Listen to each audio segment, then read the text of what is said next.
வழியாக US Iran வார் வந்து முடிவுக்கு வந்துடுச்சு. ட்ரம்ப் அவர்கள் கையெழுத்து போட்டுட்டாரு. நாளைக்கு சனிக்கிழமைங்க. நாளைக்கு ஏதாவது அறிவிச்சு கையெழுத்து போட்டார் சார். கையெழுத்து போட்டால் நாங்கள் மாற மாட்டோன்னு தான் இருக்கா? நேற்று லெபனான் அடிக்கிறான் இஸ்ரேல். கேட்டால் அந்த ஒப்பந்தத்தில் இல்லையா? டேய் என்னங்கடா டேய்.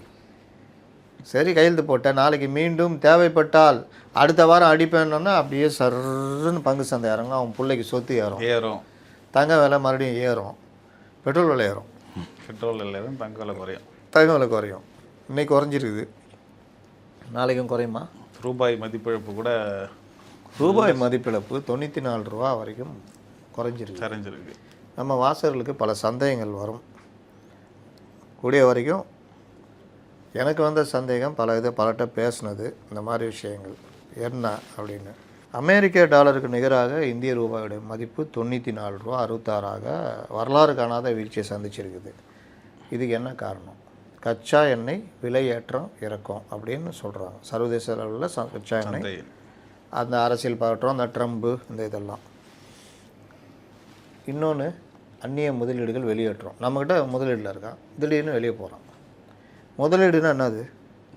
இந்திய நிதி சந்தைகளில் ஸ்டாக் மார்க்கெட்டில் இருந்து அந்நிய நிறுவன முதலீட்டாளர்கள் யார்? Foreign institutional investors. எஃப்எல்எல்எஸ்னா தெரியல, ஐஏஎஸ் தான் sir. Foreign institutional investors, IA. இவர்கள் வந்து வெளியேறாங்க. ஏன்? தொடர்ந்து அதிக அளவில் வெளியேறி அவங்க பணத்தை டாலராக மாற்றுறாங்க. இதில் வந்து என்ன நடக்குது? டாலருடைய வேல்யூ கூடுது, டாலர் வலுவடையுது. இதில் ஏன்? அமெரிக்காவுடைய அந்த ஃபெடரல் ரிசர்வ் பேங்க்கு அவன் என்ன பண்ணுறான்? இந்த பணவியல் கொள்கைன்னு அவங்க இதை சொல்கிறாங்க. அதை வந்து என்ன பண்ணுறான்? உலகளாவிய சந்தையில் மற்ற நாணயங்களோட அமெரிக்க டாலர் மதிப்பு அவங்களுடைய கொள்கை காரணமாக ஜாஸ்தியாகுது. என்ன கொள்கை? அமெரிக்காவுடைய ஃபெடரல் ரிசர்வ் எடுக்கும் பணவியல் கொள்கை முடிவுகள். அப்படின்னா என்ன? உலக அளவில் அமெரிக்க டாலரை எப்படி இந்த கொள்கை வலுவடைய வைக்குது டாலரை? ஏன் மற்ற நாணயங்கள் பலகீனமாகுது, குறிப்பாக இந்திய ரூபாயிலிருந்து? இதுதான் எல்லாத்தையுமே வர்ற கேள்வி. அப்பா அமெரிக்கா ஃபெடரல் பேங்க்கு, அவனுடைய ரிசர்வ் பேங்க்கு எடுக்கிற முடிவு டாலரை எப்படி பவர் ஆக்குது, நம்மளை ஏன் காலி பண்ணுதுன்னு. என்ன காரணம்? அமெரிக்காவுடைய பணவீக்கம் அதிகரிக்கும் போதெல்லாம், அந்த வாரு இந்த பிரச்சனைலாம் வரும்போது அவன் பிரச்சனையை தடுக்கிறதுக்கு என்ன பண்ணுறான்? அதை கட்டுப்படுத்த ஃபெடரல் ரிசர்வ் வட்டி விகிதங்களை உயர்த்துறாங்க. ஆமாம், இதை வந்து என்ன சொல்கிறாங்க? ஹாக்கிஸ் பிவட் அப்படின்றாங்க அந்த கொள்கைக்கு பேர். அப்போ வட்டி விகிதங்களை ஏன்பா ஃபெடரேட்னு நீ என்கிட்ட இன்வெஸ்ட் பண்ணால் துட்டு வட்டி ஜாஸ்தி தரேன்றான். இதனால் என்ன ஆகுது? அந்த அமெரிக்கா அந்த வங்கிகளில் முதலீடு பண்ணுறவங்களுடைய வட்டி விகிதம் அதிகரிக்குது. அப்போ என்ன பண்ணுவான்? உலகத்தில் இருக்கிற பெரிய முதலீட்டாளர்லாம் இது வந்து செக்யூர்டு, க்ரெடிபிலிட்டி இருக்குது, அவனுடைய அமெரிக்கா டாலருக்கு மேலே மரியாதை இருக்குது, ஒன்றும் ஆகாது, அங்கே முதலீடு பண்ணால் பிரச்சனையே இல்லை. உடனே என்ன பண்ணுறான்? மற்ற நாட்டில் இருக்க அந்த அமெரிக்காவுடைய அரசு பத்திரங்கள், வங்கி கணக்கில் வந்து முதலீடு பண்ணுறாங்க. எல்லாம் வேறு இங்கே இந்தியாவில் முதலீடு பண்ணுறாங்க, மற்ற நாட்டில் பண்ணோன்னா எடுத்து அங்கே பண்ணுறாங்க. கரெக்டாக? கரெக்டு. இதனால் உலகளாவிய முதலீடுகள் அமெரிக்காவுக்கு போகுது. கரெக்டாக? ஏன்னா வட்டி கூட கிடைக்குது. என்ன வட்டி? 2%, 1% ஏற்றுவானா? என்னையா லாபம்? 100 ரூபாய்க்கு பார்த்தீங்கன்னா 1 ரூபா தான் லாபம். 100 கோடிக்கு பார்த்தீங்கன்னா இருக்குல்ல. ஆமாம். அப்போ பில்லியன் டாலர்களில் அந்த முதலீடுகள் அங்கே மாற்றினா, அப்போ பில்லியன் டாலர்கள் இந்திய சந்தையில் முதலீடு பண்ணது அமெரிக்காவுக்கு அப்படியே ட்ரான்ஸ்ஃபர் ஆச்சுன்னா நம்ம கதி பெரிய நம்பர்ஸாக பார்க்கும்போது பெரிய வேல்யூ. அப்போ ரூபாவுடைய மதிப்பு கடுமையாக போயிடுச்சு. ஏன்னா எல்லாரையும் டாலரில் மாற்றிட்டு போயினே இருப்பான். அப்போ வட்டி கிடைக்கும், இந்தியாவில் இருந்தாங்க முதலீடு திரும்ப பெறுவார்கள்.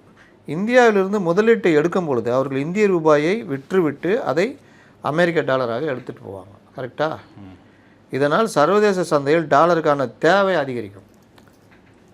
ஆமாம், இந்திய ரூபாயாகவும் வாங்குவான்.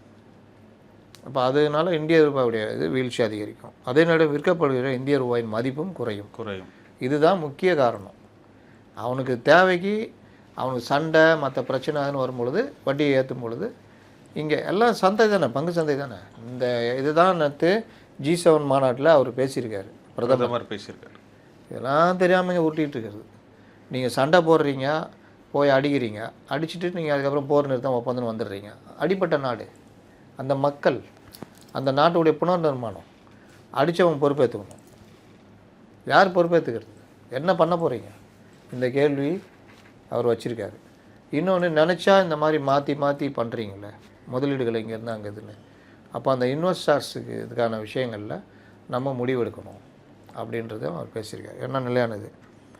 இதுக்கு பாதுகாப்பான புகலிடம் உலக பொருளாதாரத்தில் அமெரிக்கா சந்தை தான், அந்த டாலர் தான்றதுனால ஒன்றும் சர்வதேச பதற்றங்கள் இதெல்லாம் சேர்ந்து தான் இவர்கள் அமெரிக்க டாலரை வாங்கி குமிக்கிறாங்க, அதுக்கு போயிடுறாங்க. இதுதான் பிரச்சனைன்னு. சுருக்கமாக சொன்னால், அமெரிக்காவில் வட்டி உயர்வு டாலருக்கான தேவையை அதிகரிக்குது. டாலருக்கான தேவையை அதிகரிக்கும் போது டாலர் வலுவாகுது. இந்திய சந்தையிலிருந்து டாலர் வெளியேறும் பொழுது இந்திய ரூபாயுடைய மதிப்பு வீழ்ச்சி அடையுது. இதுதான் நான் சொன்னதுடைய கிறிஸ்பு. இது சர்வதேச வர்த்தகங்கள். ஏன் டாலருக்கு இவ்வளோ வேல்யூ? சர்வதேச வர்த்தகங்கள் பெரும்பாலும் டாலர்லேயே தான் நடக்குது. ரூபாயை கொடுத்தா யாராக வாங்க வேணாம். இப்போ ரொம்ப சிம்பிளாக சொல்கிறேன், பின்னாடி வரும் அது. நம்மளும் ரஷ்யாவும் ரூபாயில் வர்த்தகம் பண்ணோம், ரூபிள் வர்த்தகம் பண்ணோன்னு முடிவு பண்ணிட்டோம். நம்ம ஏராளமான எண்ணெய் இறக்குறோம், கச்சா இறக்குமதி பண்ணுறோம், அதுக்கு ரூபாய் கொடுத்துட்டோம், அவனை வாங்கிட்டான். இப்போ அவன்கிட்ட இருந்து நம்ம ஏற்றுமதி பண்ணால் அந்த ரூபாய் வந்து அவனுக்கு செலவழிக்கிறதுக்கு வரும். நம்ம ஏற்றுமதி ரொம்ப குறைவு. அப்போ அந்த ரூபாய் வச்சுட்டு அவன் என்ன பண்ணுவான்? இதுதான் ஒரு நாணயத்துடைய மதிப்பை தீர்மானிக்குது. இதே டாலராக இருந்தால் அவன் ஜெர்மன் கூட ஒரு ஒப்பந்தம் போட்டு அங்கே ஒரு பொருளை வாங்குறான், இறக்குமதி பண்ணுறான்னா டாலரை கொடுத்துருவான், டாலரை வாங்கிக்குவான். ரூபாய் கொடுத்தா ஜெர்மனி வாங்குவானா? மாட்டான். அப்போ ரூபாய்க்கு என்ன வேல்யூ இருக்குது? அப்போ அந்த நாணயத்துடைய மதிப்பை பொறுத்து தான் அந்த வீழ்ச்சி அடையிறதும் எழுச்சி அடையிறதும். டாலர் தான் அதிகமாக உலகத்தில் போகுது. எண்ணு கொண்டு வர்றாங்க, ட்ரை பண்ணிக்கிட்டு இருக்கிறான் சைனா, அதுக்கும் வர்றேன் பின்னாடி. இதுதான் இப்போதைக்கு பிரச்சனை. இந்தியா, நீ என்ன வட்டி விகிதம், நான் அதிகரிக்கிறேன் பாரு வட்டி விகிதம், என் நாட்டுக்கு எல்லாம் வரட்டும் அப்படின்னு அதிகரித்தா என்ன ஆகும்? இந்த கேள்வி வருமா வராதா? கண்டிப்பாக வரும். அப்போ அவன் அதிகரிச்சோன்னா எல்லாம் அங்கே போயிட்டான், நீ அதிகரி இங்கே எல்லாம் வருவான், அப்படி தானே? ஆனால் இந்திய ரிசர்வ் வங்கியும் அப்பப்போ அதிகரிக்குது. இது வந்து ரூபாயுடைய மதிப்பு தக்க வைக்கிறதுக்கு தான் அதிகரிக்க முடியும். அதை மீறி டாலர் வலுவடையும் போதெல்லாம், அவங்க வட்டியை கொஞ்சம் இது பண்ணும் போதெல்லாம் ஆர்பிஐ இதே மாதிரி பண்ணால், அவன் உயர்த்துறான் நீனும் உயர்த்திட்டே இருந்தால் பல பிரச்சனைகள் உள்நாட்டில் ஒரு பிரச்சனை ஆகிடும். ரெப்போ வட்டி விகிதம் இப்போ இம்பேக்ட் டு ஜிடிபி க்ரோத்து, அது என்ன பாதிப்பு? ஃபஸ்ட்டு எந்த பாதிப்பு? ஜிடிபி க்ரோத்தில் ஃபஸ்ட்டு பாதிப்பு வரும். என்ன சொல்கிறாங்க? வட்டி விகிதங்களை அவன் உயர்த்திட்டான், எல்லாம் அங்கே போயிட்டான், டாலரில் முதலீடு பண்ணேன், இங்கே ரூபாய் மதிப்பு, நானும் உயர்த்துறேன்பா 2% வா, எல்லாம் இங்கே வர்றான்னு வச்சுக்கிங்க, அவன் இங்கே வந்துடுவான், நமக்கு டாலரு நம்ம ரூபா இதாகும்னு வச்சுக்கிங்களேன். ஆனால் உள்நாட்டில் என்ன நடக்கும்? மக்கள் மற்றும் நிறுவனங்கள் கடன் வாங்குவதை குறைத்து கொள்வார்கள். இதனால் சந்தையில் பணப்புழக்கம் குறைஞ்சிடும். ஏன்னா வட்டி உயர்ந்துச்சுன்னா இவன் குறைச்சிக்குவான். உற்பத்தி மற்றும் புதிய தொழில் தொடங்குவது உள்நாட்டில் பாதிக்க ஆரம்பிச்சிடும். அமெரிக்கா என்பது ஏற்கனவே வளர்ந்த பொருளாதாரம் உள்ள நாடு, நம்ம வளர்கிற நிலையில் இருக்க வளர்ந்துக்கிட்டு இருக்கிற பொருளாதார நாடு. அப்போ ரூபாயை காப்பாற்ற வட்டி விகிதத்தை அளவுக்கு அதிகமாக உயர்த்தினா நம் நாட்டுடைய ஒட்டுமொத்த பொருளாதார வளர்ச்சியை, ஜிடிபி குரோத்தை இது கடுமையாக பாதிக்கும் அப்படின்னு பொருளாதார நிபுணர் சொல்கிறாங்க. அதே மாதிரி அதிக கடன் சுமையை ஏற்படுத்தும். அங்கே வேறு கதை, இங்கே வேறு கதைன்றாங்க. எப்படி? இந்திய அரசு தனது பட்ஜெட் தேவைகளுக்காகவும் உள்கட்டமைப்பு, அதுக்கப்புறம் மற்ற வசதிகள் மேம்பாடு, உள்நாட்டு சந்தையில் பெருமளவில் கடன் வாங்கியிருக்காங்க. இப்போ நம்ம வட்டி ஏற்றிட்டோன்னா இந்தியாவுக்கு, இந்த நம்ம நாட்டுக்கே, நம்மளுடைய அரசுக்கே வட்டி அதிகமாக கட்டுற மாதிரி ஒரு நிலைமை உருவாகிடும். அப்போ என்ன ஆகும்? அந்த தேவையை நிறைவேற்ற முடியாது, கூடுதல் சுமையும் இந்திய அரசும் ஏற்றுக்க வாங்கிக்கிற மாதிரி இருக்கும். அப்போ ஆர்பிஐ வட்டி விகிதத்தை உயர்த்தும் போது அரசாங்கம் வாங்கும் கடனுக்கான வட்டியும் அதிகரிக்கும். இது நாட்டுடைய நிதி பற்றாக்குறையை உண்டாக்கும், அரசுடைய செலவுகளை செலவு பண்ண விடாமல் பாதிக்கும். அப்போ இன்ஃப்ராஸ்ட்ரக்சர் ஒர்க்கே நின்று போயிடும். எவ்வளோ இது இருக்குது பாருங்க முன்னாடி. அப்போது டாலருக்கு ஏன் இந்த அளவுக்கு வேல்யூ இருக்குது? டாலருடைய உலகளாவிய, அதாவது குளோபல் ரிசர்வ் கரன்சி அது டாலர். நான் சொன்னேன்ல, இப்போ ரூபிள் வந்து நம்ம வந்து இங்கேருந்து எண்ணெயாக இறக்குமதி பண்ணி ரூபாவாக கொடுத்துட்டோம், அவனை வாங்கிட்டான். அந்த ரூபாய்க்கு உலக அளவில் வேல்யூ இருந்ததுன்னா அவன் மற்ற நாடுகளோட பண்ணும்போது இந்த அப்படி ரூபா கொடுத்துருவாங்க, அவன் வாங்கிக்குவான், அது அப்படியே சுத்தம். ஆனால் மற்ற நாடு எனக்கு எதுக்குப்பா ரூபா அப்படின்னு கேட்பான். இதை வச்சு நான் என்ன பண்ணுறது? டாலரில் கொடுக்குவான். ஏன்னா அவன் வேறு நாட்டுக்கு போகணுமோ டாலரில் கொடுத்துருவான். இப்போ டாலருக்கு தான் இந்த வேல்யூ இருக்குது. ஏன்னா இது பல நூற்றாண்டுகளாக உருவாக்கப்பட்ட ஒரு இது. உலக வர்த்தகத்தில் 80% அதிகமான பரிவர்த்தனை டாலரில் தான் நடக்குது. அப்போ உலக நாடுகள் அனைத்தும் தங்களுடைய அந்நிய செலவான இருப்பை ஃபாரின் எக்ஸ்சேஞ்ச் ரிசர்வ்ஸ் எதுவும் வச்சுருக்காங்க, டாலராக தான் வச்சுருக்காங்க. நம்மளும் அதானே. நம்ம இப்போ ஒரு பிரதமர் ஒரு கோரிக்கை வச்சார், பெட்ரோலுக்கு தேவையை குறைச்சிக்கங்க. ஏன் நம்முடைய அந்நிய செலவான இருப்பு டாலர் கொடுக்க வேண்டியதாக இருக்குது. தங்கம் நீ இங்கே யூசேஜ் அதிகமாக தங்கம் இறக்குமதி பண்ணுறதுக்கு நம்ம அதிகமாக டாலரை வெளில போகுது. ஆனால் இங்கே வர தங்கம் வீட்டில் போய் முடங்கிக்குது. அப்போ நம்ம டாலர் வெளியே போயிடுச்சு. அப்போ நம்முடைய அந்நிய செலவாணி கையிருப்பு குறையுது. இதனால் நம்முடைய ரூபாவுடைய மதிப்பு குறைய ஆரம்பிக்குது. பெரிய பிரச்சனை. அதனால் குறைச்சிங்கன்னார். இது ஒரு தேசத்துக்கான கோரிக்கை. அப்போ இந்திய ரூபாய் சர்வதேச அளவில் டாலருக்கு இணையான உலகளாவிய நாணயம் கிடையாது. எனவே நாம் வட்டி விகிதத்தை உயர்த்தினாலும் அமெரிக்கா வட்டி விகிதத்தை உயர்த்தும் போது உலக முதலீட்டாளருக்கு கிடைக்கும் சேஃப் ஹேவன் ஸ்டேட்டஸ், பாதுகாப்பு உணர்வு இந்திய நாணயத்தில் முதலீடு செய்யும்போது கிடைக்காது. ஆபத்து குறைவான அமெரிக்க பத்திரங்களை நோக்கி தான் போவாங்க. இது நமக்கு மட்டும் இல்லை, ஜப்பானு கூட நடக்குது. ஜப்பானுடைய பெரும்பாலான பத்திரங்கள் மிஸ் ஆகிட்டு போகுது அப்படின்னு. இப்போ ஆர்பிஐ என்ன பண்ணோம் இந்த நாணயத்து விஷயத்தில், வட்டி விகிதத்தை உயர்த்து பதிலாக ரூபாயின் கடுமையான சரிவை தடுக்க ஆர்பிஐ வேறு சில ஆயுதங்களை கையில் எடுக்கும். என்ன பண்ணோம், டாலர் நம்ம வச்சுருக்கோம்ல அதை விற்றுருவோம். ஆர்பிஐ தன்னிடம் உள்ள அந்நிய செலவாணி இருப்பில் ஃபாரெக்ஸ் ரிசர்வ்ஸ் இருந்து டாலர்களை சர்வதேச சந்தையில் விற்று இந்திய ரூபாயில் வாங்கும். இது சந்தையில் டாலரின் தேவையை சற்றே குறைத்து ரூபாயின் மதிப்பை அதல பாதாளத்துக்கு போகாமல் தடுக்க முடியும். இது முன்னாடி நடக்கலை 91. அப்போ வேறு வழி இல்லாமல் நம்ம என்ன பண்ணோம், நம்மகிட்ட இருக்கிற தங்கத்தை கொண்டு போய் 400 டன் அடகு வச்சோம். ஞாபகம் இருக்கா? இப்போ அப்படி இல்லை. 15 வருஷம் கொஞ்சம் நிலைமையை மாற்றி கொண்டு போயிட்டாங்க. பொருளாதார வளர்ச்சியும் பாதிக்கப்படக்கூடாது, அதே சமயம் பணவீக்கமும் கட்டுப்பாட்டில் இருக்க வேண்டும் என்ற சமநிலையை மனதில் வைத்தே ஆர்பிஐ மிக கவனமாக சிறிய அளவில் மட்டும் வட்டி விகிதங்களை உயர்த்தும் தன்னை பாதுகாத்துக்கிறதுக்கு. இது ஒன்று. அப்போ டாலருக்கு மாற்றாக பிரிக்ஸ் நாடுகள் மாற்று கரன்சியை யோசித்தா தானே டாலர் அதோடைய ஆதிக்கத்தை தடுக்க முடியும். அப்படி ஏதாவது யோசிச்சுருக்காங்களா? யோசிச்சுட்டு இருக்காங்கல்ல. அதில் என்ன பண்ண போகிறாங்க அப்படின்னு கேட்டால், உலக வர்த்தகத்தில் அமெரிக்க டாலரின் ஆதிக்கத்தை குறைப்பதற்காக பிரிக்ஸ் நாடுகள், அது Brazil, Russia, India, China, south Africa, இந்த இது இல்லாமல் ஏகப்பட்ட நாடுகள் அதில் இருக்குது பிரிக்ஸ் அமைப்பில். அவங்க யோசிக்கிறாங்க. அவங்க என்ன பண்ணுறாங்க, டாலரைசேஷன், டாலர் பயன்பாட்டை குறைக்கணும் அப்படின்னு கூப்பிட்றாங்க. இதற்கான பின்னணின்னா டாலருக்கு ஏன் மாற்று தேடுறாங்க?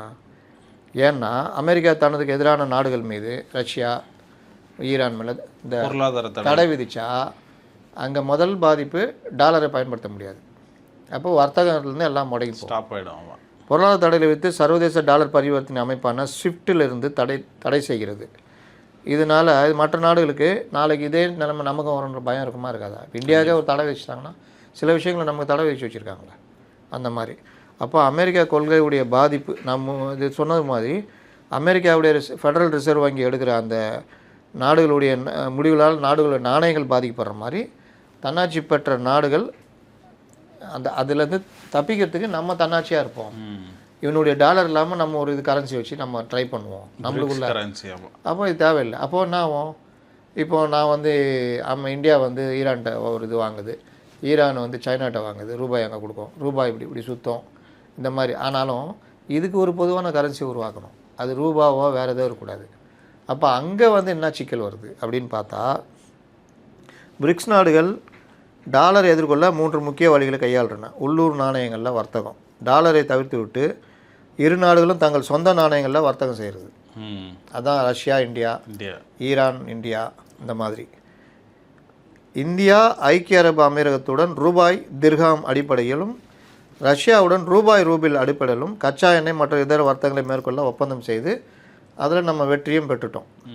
சீனா ரஷ்யா வர்த்தகம், சீனா ரஷ்யாவும் யுவான் மற்றும் ரூபில் அவங்களுக்குள்ள மியூச்சுவல் கரன்சி. பிரிக்ஸ் பொது நாணயம் உருவாக்கணும். பிரிக்ஸ் கூட்டமைப்பு தனக்குன்னு ஒரு பொதுவான டிஜிட்டல் அல்லது கிரிப்டோ போன்ற புதிய நாணயத்தை உருவாக்குறது பற்றி இப்போ பேசிகிட்டு இருக்கிறாங்க. இதில் ஐரோப்பாவில் யூரோ இருக்குல்ல, அது மாதிரி யூரோ வந்தவொன்னா இவன் ஆதிக்கம் கொஞ்சம் ஒழிஞ்சதில்லை. அதுக்கு தான் நினைவாக பண்ணி பார்க்குறான். அந்த இதெல்லாம் நேட்டோ கிட்டன்னு உருட்டி பார்க்குறான் பல விஷயங்கள். இதே மாதிரி இந்த நாணயத்திற்கு பின்னால் கோல்டு, அரிய வகை உலோகங்கள் அல்லது இயற்கை வளங்கள் உத்தரவாதமாக அசட் பேக்டு கரன்சி. எது அதை பேஸ் பண்ணி தானே ஒன்றை எவ்வளோ இது இப்போ நம்ம தங்கம் தானே அசட் பேக்கில் கரன்சி நமக்கு என்ன தங்கம் தானே தங்கம் தான் வைக்கவும் ஆலோசிக்கப்பட்டு வருது. இது வந்து அமெரிக்காவுடைய கட்டுப்பாட்டில் ஸ்விஃப்ட் கட்டண முறைக்கு மாற்றாக ஒரு புதிய டிஜிட்டல் கட்டண முறையை பிரிக்ஸ் பே அப்படின்னு ட்ரை பண்ணிக்கிட்டு உருவாகிட்டு இருக்காங்க. இதில் என்ன சவால் இருக்குது?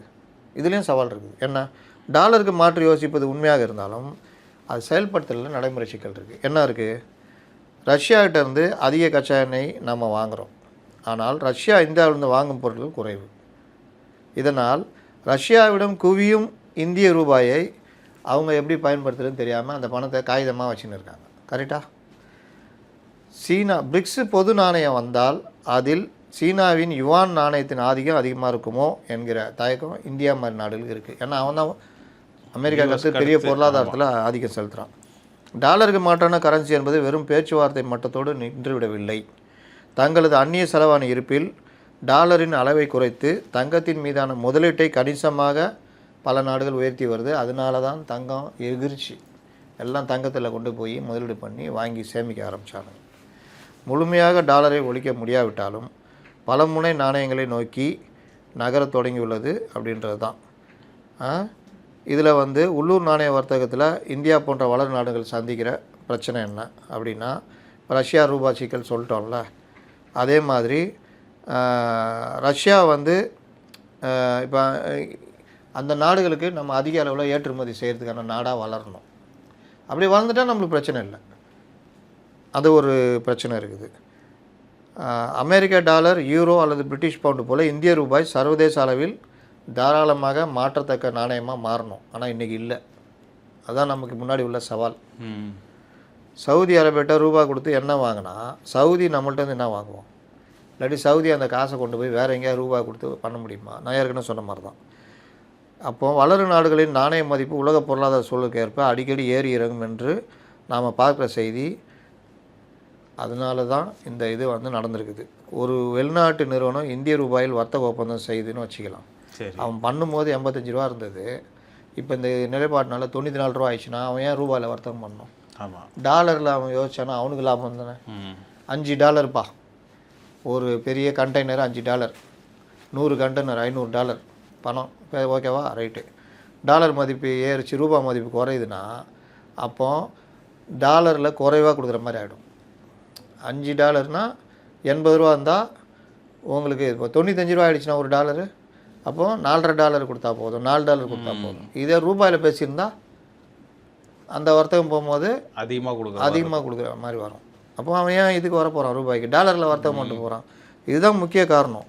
இன்னொன்று யுவானுடைய ஆதிக்கம். அவன் வந்து பெரிய அளவில் ஆதிக்கம் செலுத்த ட்ரை பண்ணிகிட்ருக்கிறான். அதனால் இந்தியா வந்து என்னென்ன பண்ணணும்னு சொல்லிட்டு அது கொஞ்சம் ஒரு பெரிய இது, நம்ம ரொம்ப போவோன்னா இதில் நம்ம மட்டும்தான் மாட்டிகிட்ருக்குறோமா, மற்ற நாடுகள் இல்லையா அப்படின்னு பார்த்தா எல்லா நாடுகளுமே கிட்டத்தட்ட கண்டம். இதில் இந்தியாவை உண்மையிலேயே தட்டிக்கலாம். ஏன் சொல்கிறேன்னா, இந்தோனேஷியா 98 ஆசிய நெருக்கடிக்கு பிறகு மிக மோசமான நிலையை இப்போ சந்திச்சிருக்கு இந்தோனேஷியா. தென்கொரியா நம்பர் 1, நம்மளெல்லாம் கம்பேர் பண்ணால் எங்கேயோ இருக்கான். அவனுடைய வான் வந்து 17 ஆண்டுகள் இல்லாத அளவுக்கு டாலருக்கு எதிராக பெரிய அளவில் பலவீனமடைஞ்சிருக்கு. ஜப்பான் உலகின் மிக முக்கியமான நாணயங்கள் ஒன்றான அமெரிக்க வட்டி விகிதங்களின் மாறுபாட்டால் தொடர்ந்து சரிவு சந்திச்சுட்டு இருக்குது. ஏன்னா பத்திரம் எல்லாத்தையும் மாற்றுறான் அவன், அமெரிக்கா இதுக்கு மாற்றுறான், இவன் பெரிய இதை சந்திக்கிறான். யூரோப்புடைய பவுண்டும் இன்றைக்கி பெரிய சிக்கலில் மாட்டிகிட்டு இருக்காங்க. அமெரிக்க டாலருடைய இந்த புதிய கொள்கைகளால் பெரிய அளவில் சரிவை பார்த்துக்கிட்டு இருக்கிறாங்க. இது ஒன்று. இதுக்கு இந்த போர் இந்த மாதிரி விஷயம்லாம் காரணன்றாங்க. சரி, மற்ற நாடுகள் பாதுகாப்பாக இருக்குதா? எந்த நாடு? நம்மளை சுற்றிக்கிற பங்காளிகள் அதானே நம்ம கணக்கு. ஆமாம். அப்போ இவங்க எப்படி இருக்காங்க? அதில் தான் நம்ம முதல்ல தட்டிக்கணும்னு சொன்னேன். என்னென்னா, பாகிஸ்தான் $1 பாகிஸ்தானுடைய மதிப்பு எவ்வளோ இருக்குது சொல்லுங்கள். ஃபாரெக்ஸ் தான் பார்த்துட்டு இருக்கிறீங்களா? சொல்லுங்கள். பாகிஸ்தான்லாம் பார்க்கல சார். 278 ரூபா. பாகிஸ்தான் ரூபாயில் $1 278 ரூபா. நம்ம எங்கே இருக்கோம்? இதனால் அதில் பாதாளத்துக்கு போயிட்டானோ. அவன் பெரிய அளவில் இறக்குமதியெல்லாம் பண்ண முடியாமல் பெரிய சிக்கல். இலங்கை $300. ஒரு காலத்தில் $1 கொடுத்தா 2 இலங்கை ரூபா. அப்படின்னா இன்றைக்கி $300 3 ரூபா மாதிரி வந்துடுது. கரெக்டாக? ஆமாம் ஆமாம். அப்போ நம்ம எவ்வளோ ஸ்ட்ராங்காக இருக்குன்னு பார்த்துக்கங்க. இப்போ அவனும் போயிட்டான். பங்களாதேஷ் 122 123 அந்த டாக்கா. இதே மாதிரி சீனா அவன் ஸ்டேபிளாக இருக்கிறான், 7.25 என்ன அந்த யுவானில் இருக்கிறான். அவன் அப்படியே அதை பார்த்துக்குவான், அவனுக்கு ஒன்றும் பிரச்சனை இல்லை. இதில் ஜோக் என்னென்னா ஆப்கானிஸ்தான் அவன் 62 ரூபா, 62 பெரிய அளவில் அவன் பாதிக்காமல் இருக்கிறான். என்ன காரணம்னா போர் முடிஞ்சோடனே அவனுக்கு வந்து அந்த வெளிநாட்டுக்கு டாலர் தங்கம் போகாமல் பயங்கரமாக தடுத்துட்டான். இப்போ இருக்கிற கவர்மெண்ட்டு போக விட்றதே இல்லையா, கடுமையான கட்டுப்பாடு. ரெண்டாவது போர்னால உதவிகள் இருக்குல்ல, யூஎன் மற்றவங்களாம் நூற்றுக்கணக்கான ஆயிரக்கணக்கான கோடி டாலரை மாதம் இவங்களுக்கு கொடுத்துட்ருக்காங்க. அதனால் அவன் வந்து ஒரு இதாக இருக்குது. ஆனால் உள்நாட்டில் வறுமை அதிகமாக இருக்குதுன்னு பல விஷயங்கள் இருக்குன்றாங்க. அதனால் டாலருக்கு எதிரான வீழ்ச்சியுடைய அடிப்படை காரணம் அமெரிக்கா பண்ணுற அயோக்கியத்தனங்கள் தான். அவனுடைய வட்டி விகிதங்கள்லாம் உயர்த்தும் பொழுது இங்கே இருக்கிற முதலீட்டாளர்கள் அங்கே தாகும் பொழுது அவர்கள் ரூபாயை விற்று டாலராக மாற்றும் பொழுது நம்முடைய ரூபாய் மதிப்பு கடுமையாக வீழ்ச்சி அடையுது. இதுக்கான காரணங்கள் பேசிட்டோம். இதை உலக லெவல்லையும் நம்ம எதிர்கொள்ளணும்னா நம்மளுடைய ஏற்றுமதி சதவீதம் அதிகரிக்கணும். எவ்வளோ அதிகரிக்கிறோமோ அந்த அளவுக்கு நம்முடைய நாணயத்துடைய மதிப்பு கூடும். பல பிரச்சனை இருக்குது. ரொம்ப சிம்பிளாக சொல்ல முயற்சி பண்ணியிருக்கேன். இப்போ சார் ரொம்ப அழகாக கருத்துக்களை பற்றி பண்ணிங்க. மீண்டும் போட்டு இருக்கலாம், சந்திப்போம். நன்றி சார்.